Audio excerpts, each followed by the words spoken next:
IAS Chhavi Ranjan को ED ने गिरफ्तार कर लिया है। जमीन घोटाला मामले में रंजन की गिरफ्तारी हुई। कल पूछताछ के लिए ईडी ऑफिस वो पहुंचे थे और अब जो जानकारी है वो ये कि उन्हें अरेस्ट कर लिया गया है।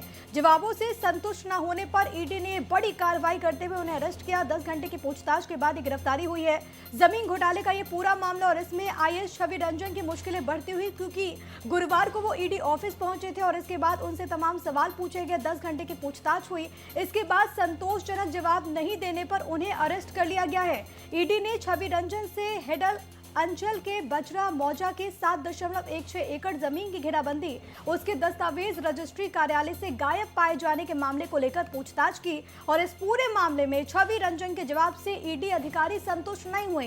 इसके अलावा छवि रंजन से सेना के कब्जे वाली जमीन के अलावा चेशायर होम रोड की जमीन की खरीद बिक्री मामले में भी उनकी भूमिका के बारे में सवाल जवाब किया गया। जब उन्होंने सवालों का जवाब संतोषजनक नहीं दिया, उसके बाद उन्हें गिरफ्तार कर लिया गया है। ये बड़ी खबर है और बहुत अहम ये खबर हो जाती है।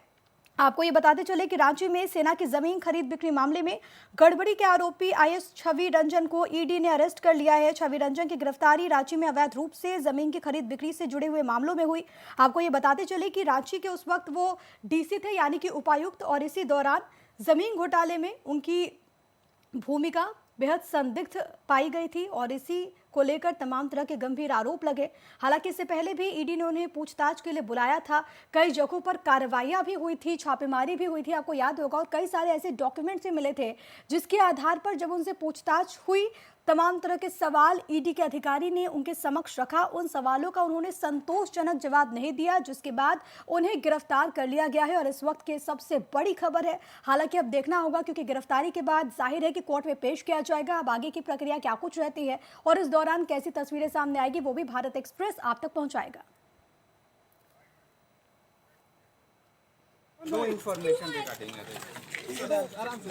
We have got no information.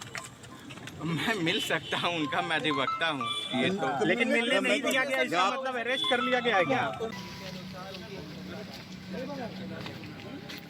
Chhavi Ranjan के एडवोकेट को अभी आपने सुना। जब मीडिया ने उनसे सवाल पूछा तो उन्होंने कहा कि मैं मिल सकता हूं, मैं उनका वकील हूं। हालांकि उन्होंने ये भी बताया कि उन्हें मिलने की अनुमति नहीं दी गई है। जब उनसे अरेस्टिंग के बारे में पूछा गया तो इस संबंध में उन्होंने कोई जवाब नहीं दिया। लेकिन जो बड़ी खबर है वो यही कि 10 घंटे की पूछताछ के बाद आईएएस छवि रंजन को गिरफ्तार कर लिया गया है। जाहिर है कि अब मुश्किलें बढ़ेंगी, क्योंकि बेहद गंभीर आरोप आईएएस छवि रंजन पर लगे हैं। अब देखना होगा कि आगे की जो प्रक्रिया होती है वो किस तरीके की होती है, क्योंकि कई सारे गंभीर आरोप और इसके बाद तमाम तरह के सवाल उनसे पूछे गए। जवाबों से संतुष्ट न होने पर यह अरेस्टिंग हुई है।